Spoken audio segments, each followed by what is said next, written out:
The Locked On Podcast Network presents the College Sports Big 3 in 30. The three biggest stories in college sports. From our local experts at the Locked On Podcast Network. We bring you the real story, why it matters, what's next, who wins the big game, and more, all in 30 minutes. The College Sports Big 3 in 30 starts now with the biggest story in college sports.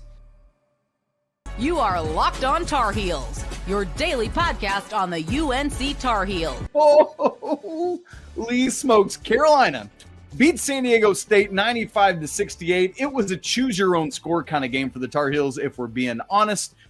Like, San Diego State scored, I think they hit their final 7 field goals as Carolina pulled their starters with 7 to go, as it was a 40-point game. I mean, good grief. The Tar Heels moved to 23-13 on the season. Let me check. Ken Palm hadn't refreshed yet.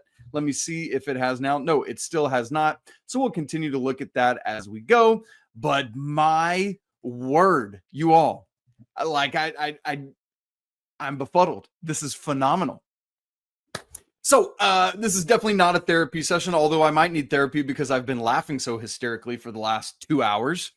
Up next, by the way, Ole Miss coming up on Friday, 4:05 Eastern on TNT. That game will be in Milwaukee, just about a 6 hours drive from Dayton, so not too bad. It'll be a short plane flight for the Tar Heels. If you're new with us on the Locked On Tar Heels podcast, welcome in. We're so glad you're here. If you're watching, welcome in real time. If you're listening back later, yeah, what's up to you guys as well? The comments are already piling in. If you want to leave some questions or observations, we'll get to those later in the show. We'll look at nitty gritty. We'll look big picture and everything in between.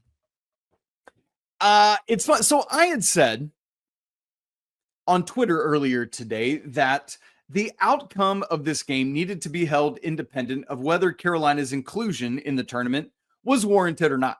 Now, I think we probably all believe it was, and that people make a big deal out of the quad one stuff and not making enough deal out of the other metrics. Whatever, fine.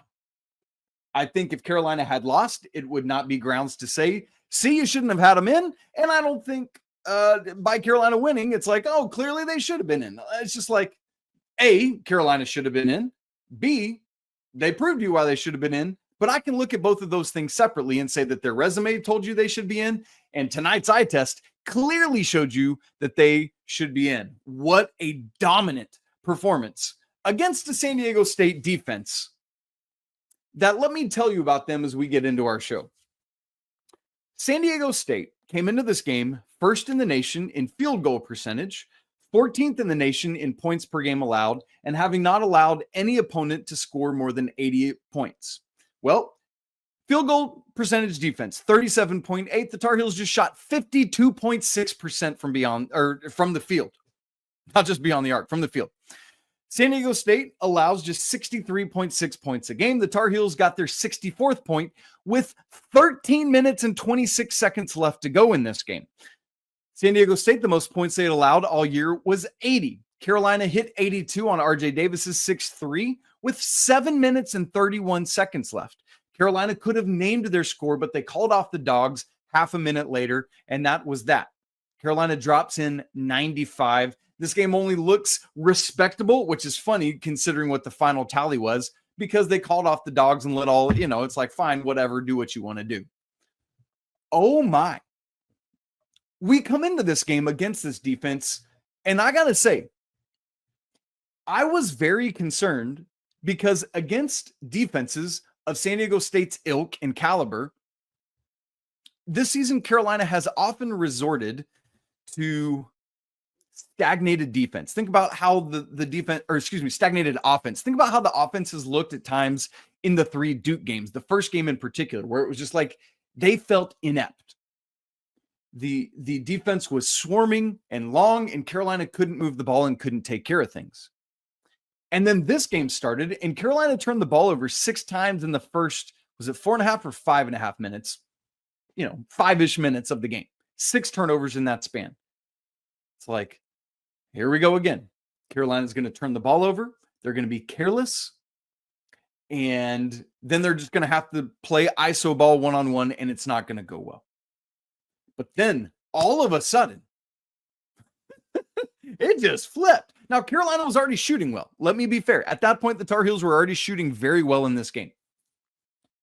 But one of the markers to me of, are you moving the ball well, is assist numbers and assist percentage in particular. Carolina finishes this game with 17 assists on 30 made field goals, which is an assist percentage of 56.7%. And again, that's with the starters coming out with 7 minutes to go. Like, it could have continued to grow.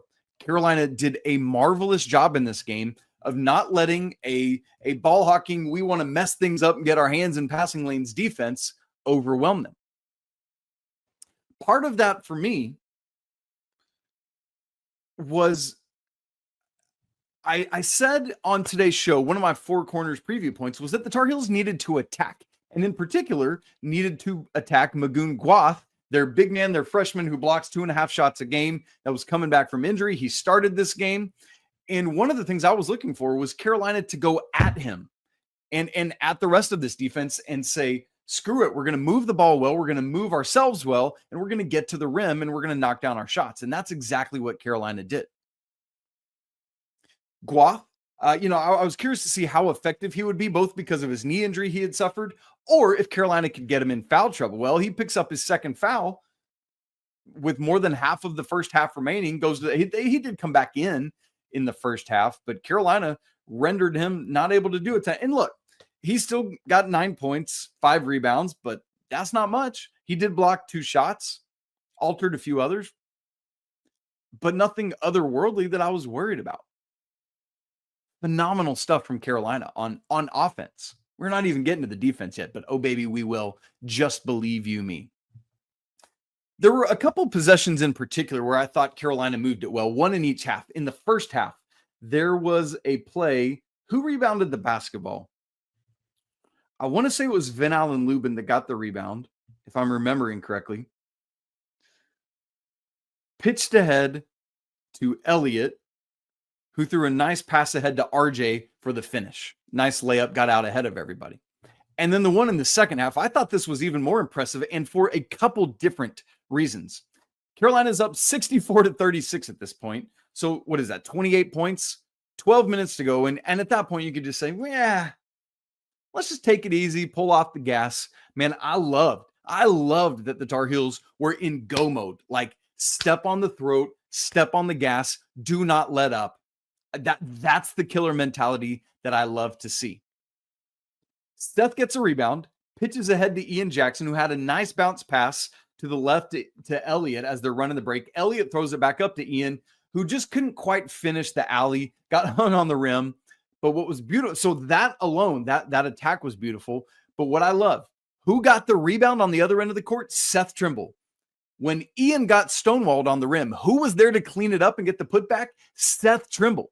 Did not sit there and watch that play develop. Took his butt off down the floor and finished. That is leadership. That is Seth Trimble doing what he needs to do, man. I absolutely love that. I often talk about who's going to dictate the terms of engagement, and it was Carolina in this game. It was like everything I heard about what coming into this game. Oh, Isaac, you're underestimating San Diego State. They're big and tough and physical, and Carolina can't match that. Bull crap. You just saw what this team did, man.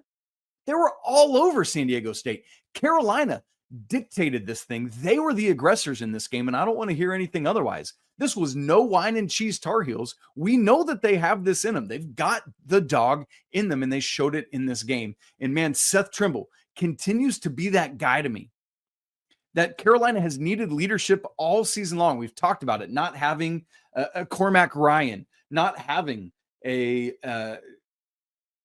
I'll just use Cormac as the example of that. Like, but Seth, I've said multiple times that, Harrison Ingram is who I was trying to think of. I've said multiple times, I think Seth can step into that role. And man, his tough-nosed everythingness on both ends of the floor is a clear indicator of that, and I love it. Now, to this point, we've been talking about Carolina's offense. But you heard Seth Trimble say it at halftime as he was interviewing with John Rothstein, which I think is hilarious that Rothstein had to be out there. So good, man. Seth said, though, it was our defense that dictated what everything hinged on there in the first half. So that's what I want to get to next. Plus, Man, what a great opportunity at redemption for these guys. March Madness is here, and FanDuel is giving you the chance to get in on the action like never before. New customers can get $200 in bonus bets. When your first $5 bet wins, that's $200 extra bucks to use on everything from buzzer beaters to Cinderella stories and even who's cutting down the nets. You've got to have those 5-12 upsets all ready. Those 4-13 upsets, maybe even a 3-14 in there just to get a little spice. Are we having fun yet? And with FanDuel, they make it easy to back them with spreads, totals, and game props. The tournament games happen almost every day, so there's always something exciting to bet on. The FanDuel app is simple to use, and when I win, I get paid instantly. No waiting around. Looking at the first four, there's a matchup of perennial tournament teams in the first four. The Xavier Musketeers face the Texas Longhorns. Winner will get Illinois next. FanDuel likes the Muskies by 3.5 in this one. Do people say that? Do they call them that? So they do now. Visit FanDuel.com and get on the college hoops action all tournament long. You are Locked On HBCU, your daily podcast covering HBCU sports. Part of the Locked On Podcast Network, your team every day. Alabama State clinched their spot in with a really clutch victory over St. Francis that we're about to break down, and I'm sure that they will break it down as well. So we had our first four matchup, not the first four games, but the first four means the first four teams out.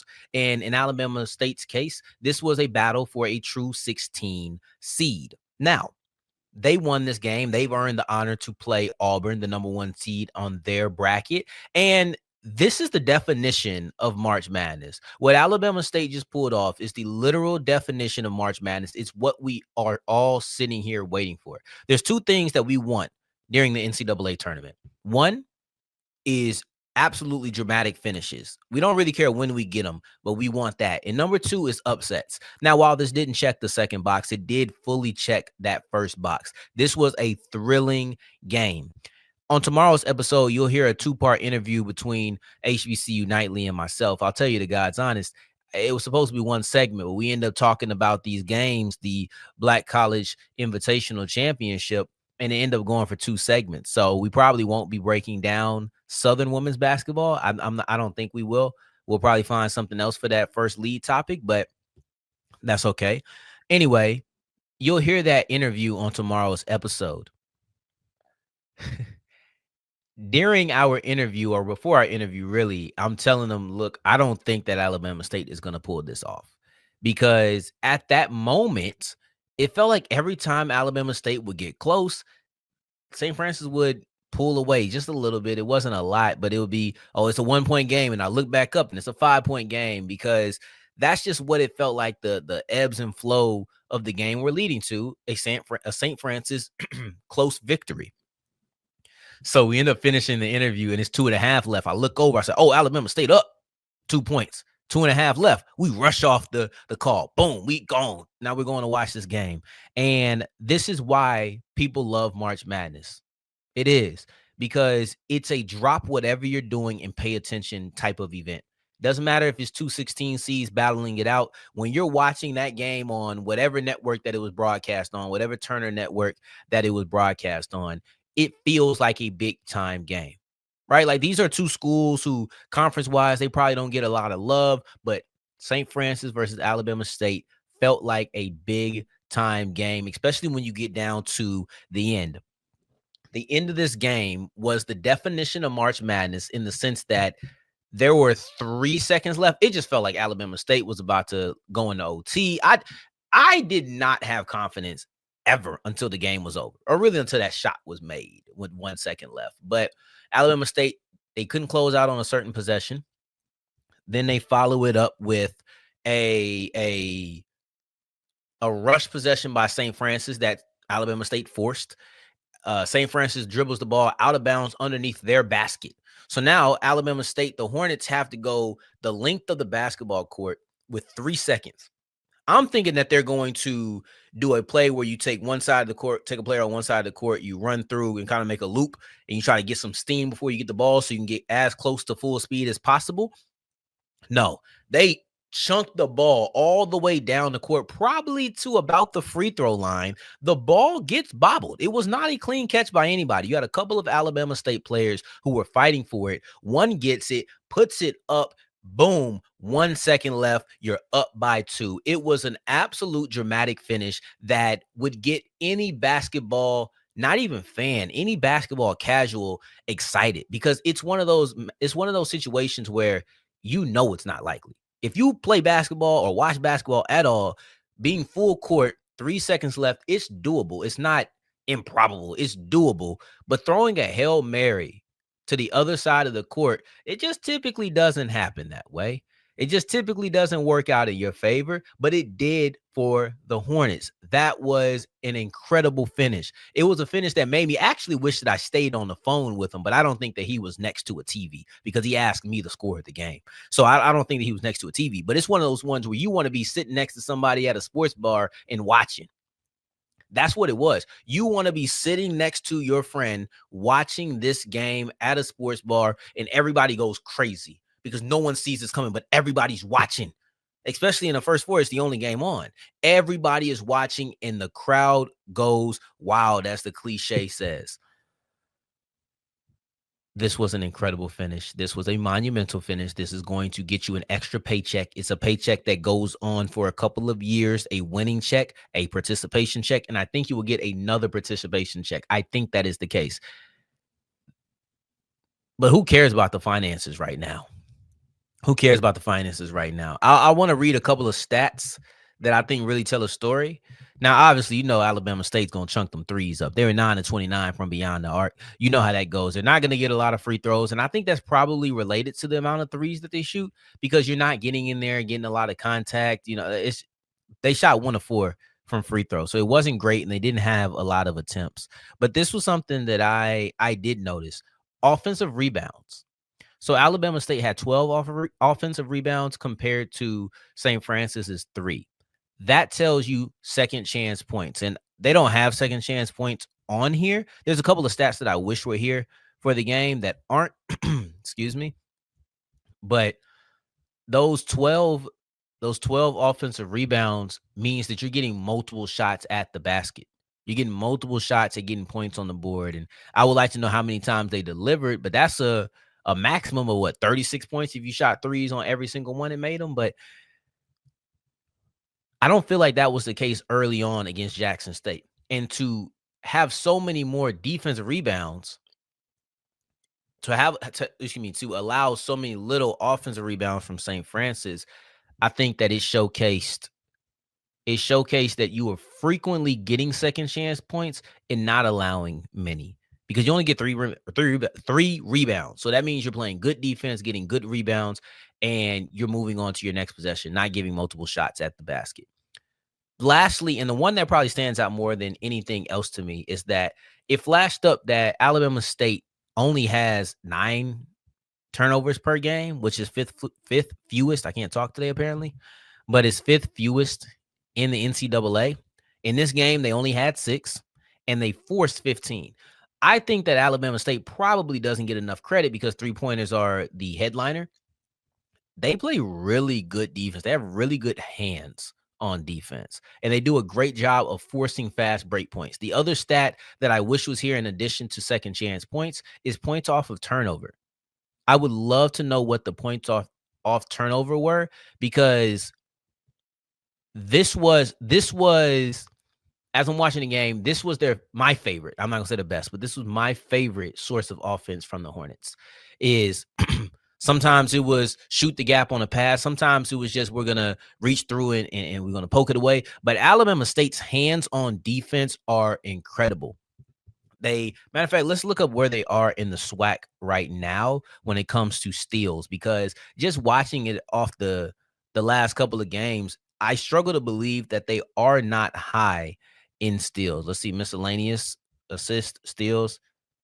Well, Alabama A&M is only 5th, surprisingly, in 5th in steals per game. That's actually really surprising to me, because they have really good defensive intensity with the pressure, with the hands, with the technique. They're always reaching, and I don't think that they get a lot of fouls, but they're always reaching for the ball. March Madness is here and FanDuel is giving you the chance to get in on the action like never before. New customers can get $200 in bonus bets. When your first $5 bet wins, that's $200 extra bucks to use on everything from buzzer beaters to Cinderella stories and even who's cutting down the nets. You've got to have those 5-12 upsets all ready. Those 4-13 upsets, maybe even a 3-14 in there just to get a little spice. Are we having fun yet? And with FanDuel, they make it easy to back them with spreads, totals, and game props. The tournament games happen almost every day, so there's always something exciting to bet on. The FanDuel app is simple to use, and when I win, I get paid instantly. No waiting around. Looking at the first four, there's a matchup of perennial tournament teams in the first four. The Xavier Musketeers face the Texas Longhorns. Winner will get Illinois next. FanDuel likes the Muskies by 3.5 in this one. Do people say that? Do they call them that? So they do now. Visit FanDuel.com and get on the college hoops action all tournament long. The Indiana Hoosiers make a polarizing hire with Darren DeVries from West Virginia to be the next head basketball coach. You are Locked On Hoosiers, your daily podcast on the Indiana Hoosiers.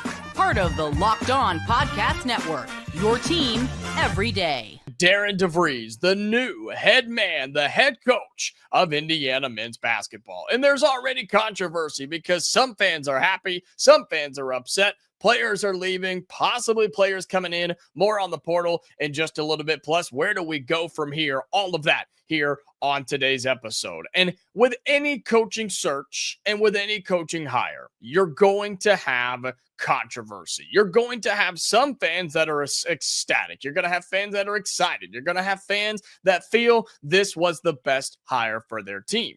You're going to have some fans who are kind of in between, right? Let's see, maybe our opinions are still up in the air. Let's see how it goes. Let's see how he performs in the portal and in recruiting and then on the floor, and then we'll make our decisions. Then you've got a group of fans, which seem to be the loudest group of fans, who are just appalled by this decision. They can't believe it. They're upset. They're furious. They're threatening to quit being IU fans. There's a lot of them right now with Darren DeVries being the next head coach of Indiana basketball.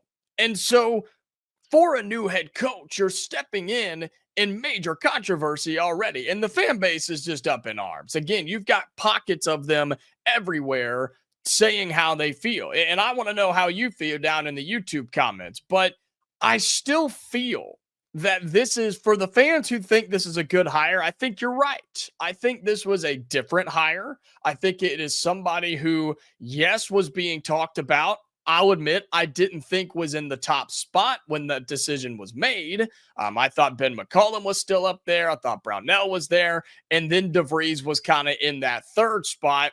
But after a conversation between DeVries and Indiana, he obviously made a jump. He made an impression. Scott Dolson has some quotes out there about what they were looking for, right, in an Indiana coach. And he checked all the boxes. He said the right things. They offered him the job, and he took the job. So he obviously made the jump and ultimately was announced and has a press conference today on this Wednesday about being introduced as the new Indiana men's head basketball coach. But for those of you who are worried about it, I'm curious on to why. And I could see it, right? He's coached 1 year at a major college program at West Virginia. He had Drake 3 in the tournament 3 out of 4 years.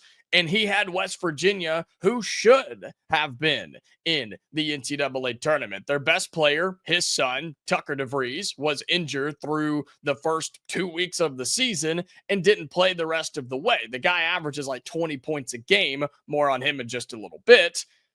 And they still almost made the NCAA tournament and got shafted. Everybody believes that. It's so fascinating to me that it was West Virginia and Indiana, the first two teams out of the tournament, the two teams that most people were making an argument for to get into the tournament. And then all of a sudden the Hoosiers said, hey, we'd like to talk to your guy. And he did, and now he's gone. And so I just think the guy's a winner. I think he is a up-and-comer. There are people on, I guess, in the recruiting side of things that I'm hearing that they really believe in DeVries, that he can be a, quote, sleeping giant in recruiting. And let's be real, Indiana has struggled mightily with recruiting over the past several years, even just getting guys in state. Now, you've seen and heard some of the things and more portal news coming up in a little bit, but Trent Sisley retweeted the graphic from Indiana basketball and said, let's work. Let's get to work.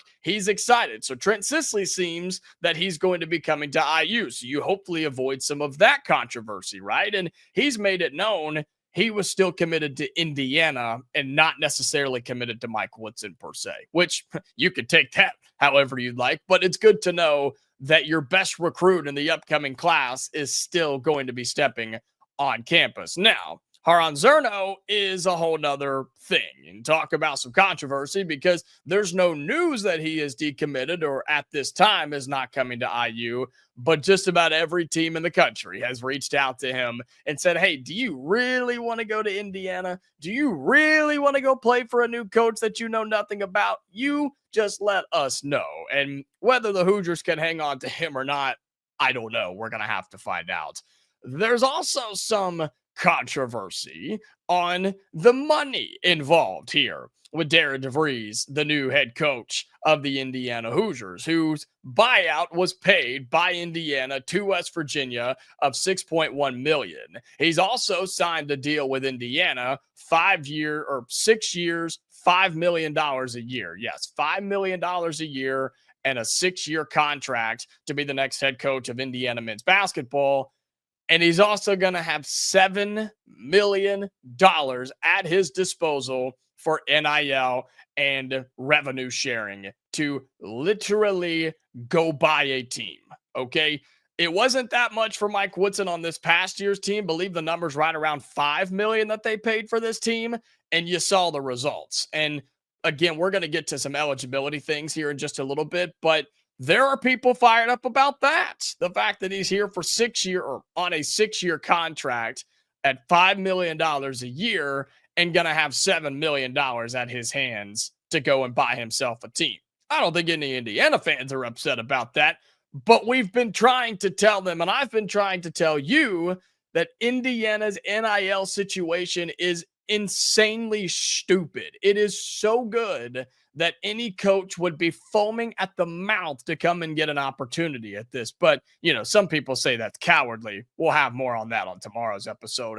And you have this money just literally put on your desk and say, go have fun, go buy us a winning team. And that's exactly what DeVries is going to have to do. And I expect him to do that in recruiting. I expect him to do that in the transfer portal. But are fans happy or are they worried? Some seem to be impressed. I think more people are getting on that train the more they read into this guy a little bit, and I would recommend you do that as well. We have some breakdown on the channel before. We'll continue to break it down as we go, but I think this is a solid hire. It's not the big name. It's not the home run. It's not Chris Beard. I get that. I do. I totally understand.